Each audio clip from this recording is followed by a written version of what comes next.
Welcome to Megapath Presents. I'm Ronnie Hayes, and today, for your daily dose of dead, we are going to review the new issue of The Walking Dead 188 called Beep Bop Boop, Falling Into Place. Alright, I'm being stupid now. Two things before we get into the review. Probably a few things before we get into the review, but I'll say it super quick. We're trying this thing out where every day we do a daily dose of dead where we talk mainly about zombies if there's zombie content, but if there's no zombie content like The Walking Dead or new zombie movies or whatever, we also talk about monsters or slashers.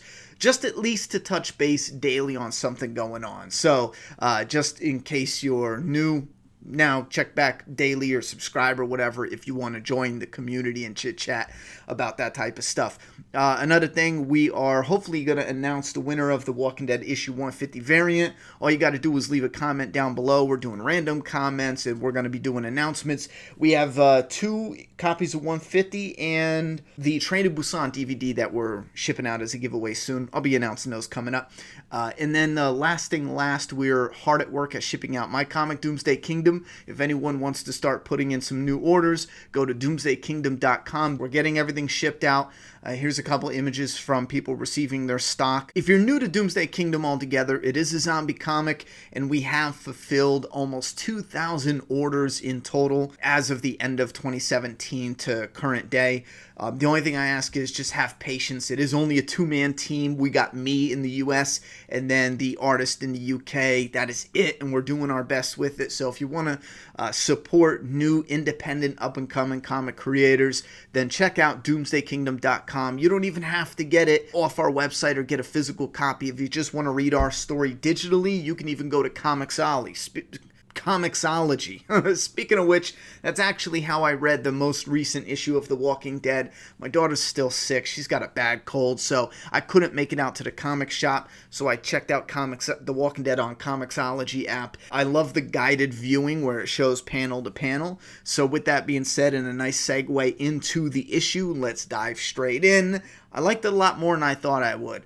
I'm not really blown away currently with the Commonwealth storyline. It's not really doing a whole lot for me, but I did like this a little bit more. It kicks off with Mercer being confronted by, is that guy's name Lance? Yeah, I think the guy's name is Lance, but he's being confronted.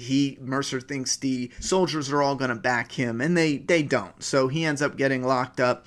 It changes to the Hilltop. We check in on Maggie, kind of uncomfortable with what's going on and some of the decisions she made, and not sending an army to the Commonwealth, which leads me to believe there might be a hidden surprise where the Hilltop shows up, and that'd probably be the third time Maggie just shows up with an army. I know during All Out War, didn't she show up twice? She showed up to help run Negan off, and then she showed up another moment, or maybe it was just once and I'm confusing the two, but that fits her style. Then we check in on the Hilltop Recon group on the road, which has Sadiq, Carl, Jesus, Aaron, and I forget who else is there. Somebody else is there, I know it. Whether you like Princess or not, I will say some of the images with Princess has really cool artwork, just her look. So they spot her and she runs. This kind of annoyed me though.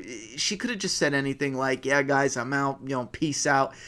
And I feel like it was a forced moment just to get a little action and to put her back into the group. I feel like maybe they didn't need it if she was like, nope, I'm out of here, guys, whoop-de-whoop. And then she was going to walk off and they were like, no, maybe Carl wanted to urge her to get with people and turn back. And she's like, nah, I'm out of here. And then they ran into a herd and then she turns around. So essentially you do the same thing without her just taking off and them chasing after. That one little thing I just didn't like. However, the action with the zombies, them being caught up in the herd, it was pretty cool. Another little nitpick, I do feel like some of these moments are getting to be a little too easy. Like Princess coming back, she's just like, yeah, okay, I'll come back. And when I'm reading it, I think me personally, I would have preferred her just saying, I'm coming back, but we'll see. Like, no promises. Just keep it simple like that. Because, again, I just felt like it was too easy. It kind of feels like it's filler. Now I'm going to leave. Now I'm going to come back. Again, it's a preference thing. I'm not saying what's better. Not my ideas are better, or this ideas are better, or this guy's idea is better. I'm just saying it simply comes down to preference. And speaking of preference, one other thing that I actually really did start to enjoy is when they have Michonne and Rick talking together, and Rick is talking about how is everything spiraling out of control when I took Dwight out. I took Dwight out to keep everything from just going from 0 to 100 overnight. And it's still happening. And then he's like, wait a minute, where's Laura? In that immediate moment, I thought, ouch, you know what? I like less Dwight dying now even more, because I'm thinking, how neat would it have been to have Dwight and them fall out, be on different ends of what they should do. But Dwight is somewhere in the community building up this revolution, and Rick and them need to find him. I thought about that so much, and I was like, oh my god, I like that idea. And again, this is a preference thing. I think me personally, I would have liked that. You have this big giant community. You have some of the people there now want to support Dwight, want to support Mercer, especially now with Mercer being locked up. You got Dwight and Laura being hidden somewhere in the community. Rick wants to find them and put an end to this, and maybe that could even lead to Dwight having to be killed. And I thought it would be even poetic if it came down to them coming face to face where Rick can't get him. Maybe there's a wall or a divider between them, or some type of bar or something where Rick can't get to him, but you have a moment where they do get to talk to each other, and Dwight makes it abundantly clear, like, no, I need to save these people and help these people and yada yada yada. There's only one way this is going to go down, Rick. And he's like, even telling Rick, listen, I promise I'm not going to hurt you. I'm not going to do anything that's going to get you hurt, but you're not seeing things how they are. This needs to get done this way. And I think it would be even bittersweet if he did die after that, making it abundantly clear, like, listen, Rick, I was off my rocker. I came at you about Sherry, but I would never hurt you. You know what I'm saying? You mean something to me. You're important to me. Like, we're bros, whatever. And then after that moment, it gets to a point where Rick finds Dwight, and I'm talking about a few issues later, and he ends up shooting Dwight in the back of the head. Now, I think it would be too on the nose if he does it with a dart or a bolt, so to speak, from a crossbow, because how Abraham died in the comic with Dwight's introduction was just walking down the street with Eugene getting popped in the back of the head by Dwight. I thought that would be so poetic if they had that moment. He's hidden somewhere in the Commonwealth, and in a couple issues, Rick finds him, and he ends up popping him in the back of the head while he's walking with Laura. Maybe they're about to bring some type of plan together and meet up with some people, and that's when Rick sees him and ends up popping him in the head. Again, I'm not saying what Kirkman is writing is bad and what I'm suggesting is right. I'm just saying, for me as a reader and a fan, my personal preferences are slightly different. So I did enjoy this issue a lot more than I expected. However, there's some moments where I wish it simmered more. Instead of having that shock of a Dwight kill, I really wish it kind of did simmer more and maybe had a little more life to it as far as Dwight's role in this revolution. Because essentially we're getting the alpha effect where we have Dwight start something and he just gets whacked out. And then Laura, who's kind of not built up as much, not a character we care about as much or connected to, not nowhere near as much, a newer character, she kind of takes the reins. She's being baited. You know what I'm saying? We had Alpha. We were building this thing, this interest to Alpha, and then all of a sudden Egan whacks her, and then we have Beta just replace her, and they move the plan forward. It's essentially Alpha, Dwight, Beta, Laura. It's just a complete repeat of that. And I don't know, I wanted a bit more of Dwight being in that storyline. You get what I'm saying? Anyway, hopefully I made that abundantly clear. And again, I'm not saying one's right and one's wrong, but I just thought of that reading this, and I love that idea so much. Anyway, so because of the herd, that massive herd that Princess and the Hilltop Recon group ran into, the guys on horses were able to steer the herd away, and they sent them to some railroad they first met the Commonwealth people at, not knowing that Eugene is there currently working on a train. And that's our big cliffhanger. I think for an end piece, it was pretty exciting. I don't really know how I'm supposed to feel concerned about these characters, though.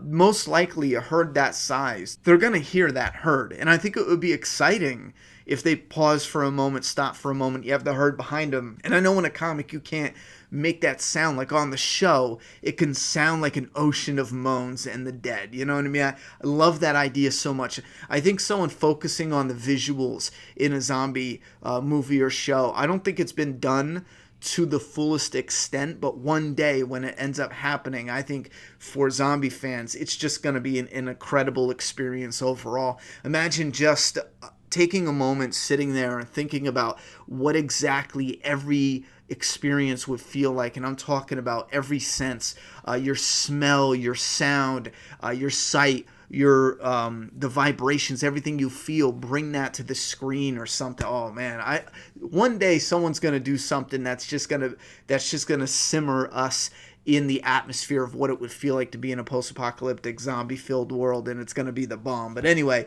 again, I don't know how I'm supposed to feel too concerned about it. I know that could become a deadly situation. However, I'm sure they're going to turn around, notice it, and then just skate up out of there. So I don't know. I think that's just one of those cliffhangers where it's like, oh my God, something big's going to happen. And then in the next issue, they just get on a horse and leave. And we jump right into the story that's coming up after that.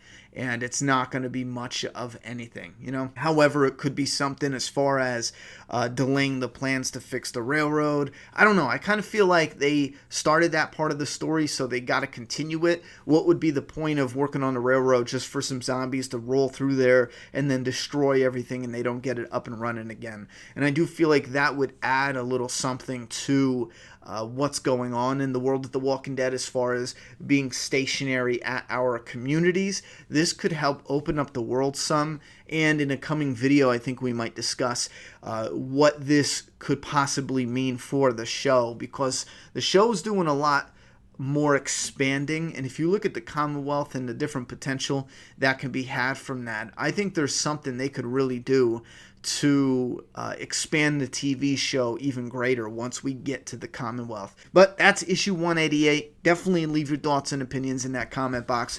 Kirkman's definitely getting a lot of hate mail from killing Dwight. He even put a bunch of it at the end of the comic. So if you want to read that, check out the letter hacks. There's a lot of people who just are not happy about Dwight being killed off. I think Dwight being killed off, it's not that I loved the character, like who he is and who he stands for. It's that I found him very interesting, and I found his story extremely interesting. And I've been saying this since way before he even started a beef with Rick when it came to Sherry and all that. Dwight's story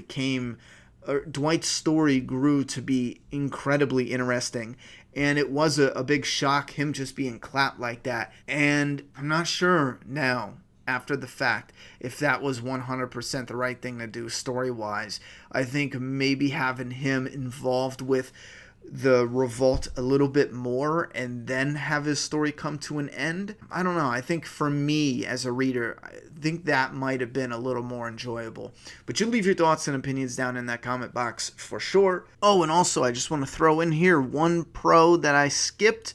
It's great having Carl in the story again. I know he's been in and out randomly, but I hope he's more consistently involved in the storytelling. Now that he's growing up and he's maturing, I think it's the right thing to do to focus on this character who grew up from a small child into a young adult in this world now. I think the focus should gravitate more towards Carl. I think that's where it needs to be for a chunk of the story.